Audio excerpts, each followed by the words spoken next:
चविष्ट आणि tasty recipe बनवणार आहोत, जी लहानांपासून मोठ्यांपर्यंत आवडणारी अशी रेसिपी आहे। झटपट होणारी आहे, कमी साहित्यात होणारी ही रेसिपी आहे। या रेसिपीसाठी सगळ्यात पहिल्यांदा आपल्याला 2 बटाटे घ्यायचे आहेत। त्या बटाट्यांची आपल्याला साल काढून घ्यायची आहे आणि अशा प्रकारे जर तुमच्याकडे खिसणी असेल तर तुम्ही त्या खिसणीचा यूज करू शकता आणि जर तुमच्या घरात जी खिसणी अवेलेबल असेल त्याचा सुद्धा तुम्ही यूज करू शकता। बटाटे आपल्याला सगळ्यात पहिल्यांदा खिसून घ्यायचे आहेत आणि हे लक्षात ठेवा की हे मी कच्चे बटाटे वापरलेले आहेत, उकडलेले नाही। सो तुम्ही सुद्धा अशा प्रकारे कच्चे बटाटेच वापरायचे आहेत। सगळ्यात पहिल्यांदा हे 2 बटाटे आपल्याला खिसून घ्यायचे आहेत। आता तुम्हाला दिसत असेल बघा, 2 बटाट्याचे एवढं सगळं आपलं खिसून झालेलं आहे। एक प्लेटवर आपल्याला हे खिसलेला बटाटा मिळतो। एका मिक्सरच्या भांड्यामध्ये आपल्याला 1 कप कच्चा साबुदाणा घालायचा आहे। साबुदाणा घालायचा, यामध्ये पाणी बिलकुल पण घालायचं नाही।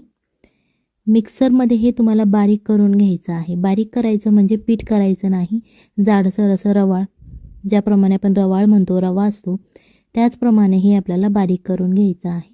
कारण रेसिपी करण्यात पीठ बिलकुल करू नका। याच्यानंतर तिखटपणा येण्यासाठी आपल्याला हिरवी मिरची घालायची आहे।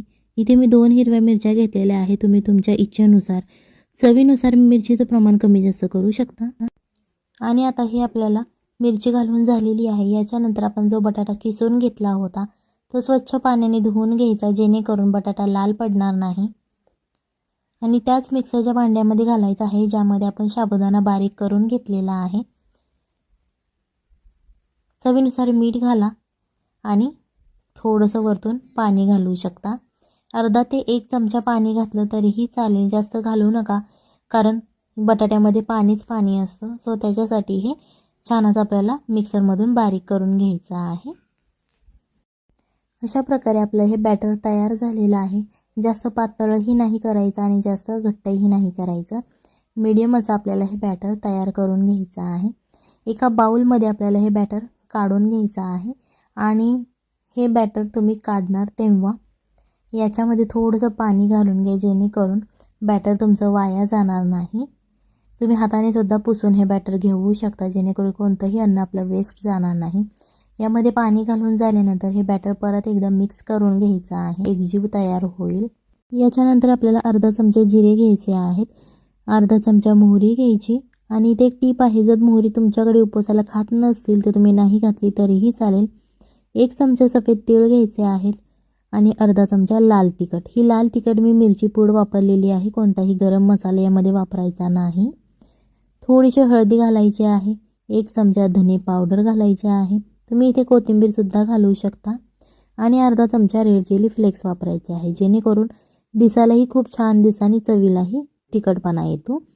सो हे जे सगळे मसाले आहेत ते छान असे चमच्याच्या मदतीने आपल्याला मिक्स करून घ्यायचे आहेत। तुम्ही हाताने मिक्स केले तरीही चालतील, काहीच प्रॉब्लेम नाही आहे। सो आता हे मसाले आपले मिक्स करून झालेले आहेत, खूप छान असे दिसायला दिसतात आणि चवसुद्धा खूप छान देतात। एका छोट्याशा पॅनमध्ये आपल्याला 1 चमचा तेल घालायचं। तेल गरम झाल्यानंतर हे जे आपण मसाले मिक्स केले होते ते सगळे मसाले आपल्याला तेलामध्ये घालून घ्यायचे आहेत। चमच्याच्या मदतीने हे छान असं मिक्स करायचं। मिक्स झाल्यानंतर गॅस लगेच बंद करायचा आहे, जेणेकरून तुमचे मसाले जास्त शिजणार नाहीत, फक्त ते गरम होतील आणि चवसुद्धा खूप छान देतील। नाहीतर तुम्ही गॅस चालू ठेवला तर तुमचे मसाले करपले जातील आणि चव छान येणार नाही। अशा प्रकारे आता आपला हा मसाला छान असा भाजून झालेला आहे।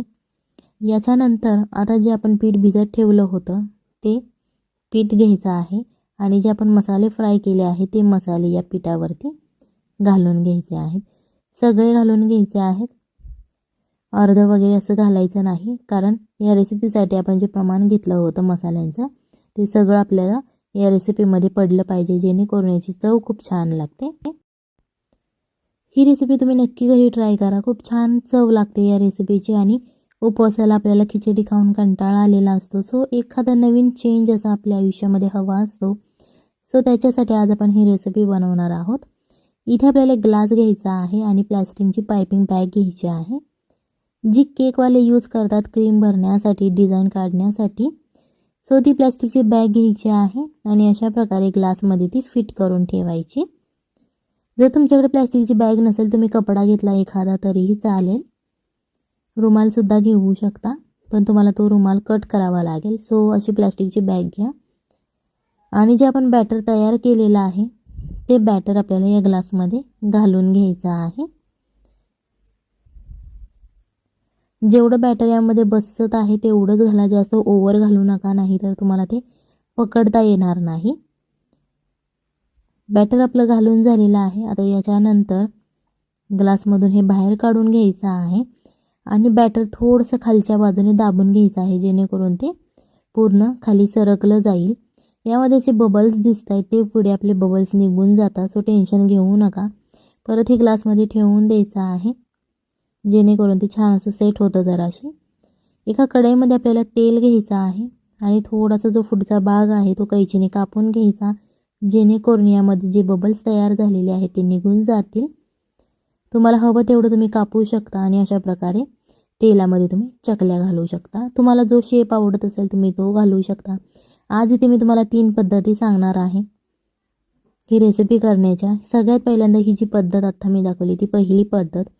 हे छान असं फ्राय झाल्यानंतर आपल्याला एका प्लेटमध्ये हे काढून घ्यायचं आहे. त्या पोटात जाणार नाही, टिश्यू पेपर सगळं तेल सोक करून घेईल, सो त्याच्यासाठी टिश्यू पेपरचा तुम्ही यूज करा. आता जी ही दुसरी पद्धत आहे त्याच्यासाठी आपल्याला खिसणी घ्यायची आहे छोटी, जी आपण आलं खिसण्यासाठी वापरतो. ती ही खिसणी तेलामध्ये अशी ठेवायची 1 ते 2 मिनिटे, जेणेकरून गरम झाली पाहिजे. आणि गरम झाल्यानंतर अशा प्रकारे तुम्ही याच्यावरती चकली घालू शकता. चकली घातल्यानंतर परत ही खिसणी आहे ती तेलामध्ये सोडून द्यायची आहे, जेणेकरून छान अशी चकली फ्राय होईल. लक्षात ठेवा, चकली काढण्याचा सुरुवातीला प्रयत्न करू नका. जेव्हा ती चकली फ्राय होते तेव्हा ती आपोआप निघते. ही जी तिसरी पद्धत आहे, तुम्हाला माहिती आहे कुरकुरे वाकडे तिकडे असतात, सो त्याचप्रमाणे तुम्ही कुरकुरे सुद्धा बनवू शकता वाकडे तिकडे आणि फ्राय करू शकता. जे आपण साबुदाण्याचे पदार्थ तळतो ते सुरुवातीला लगेच चमच्याने हलवायचे नाहीत, नाहीतर ते चमच्याला तुमच्या चिकटले जातील. जेव्हा ते साबुदाण्याचे पदार्थ तेलामध्ये फ्राय होतात ते आपोआप वरती येतात, सो तुम्हाला काहीच टेन्शन घेण्याची गरज नाही. अशा प्रकारे आता आपले साबुदाण्याचे कुरकुरे तयार झालेले आहेत. सो ही रेसिपी नक्की घरी ट्राय करा, आपल्या फॅमिलीला खाऊ घाला आणि मग मला कमेंटमध्ये सांगा की कशी झाली होती. चला तर मग भेटूया पुढच्या एका नवीन रेसिपीमध्ये. तोपर्यंत बाय बाय, टाटा.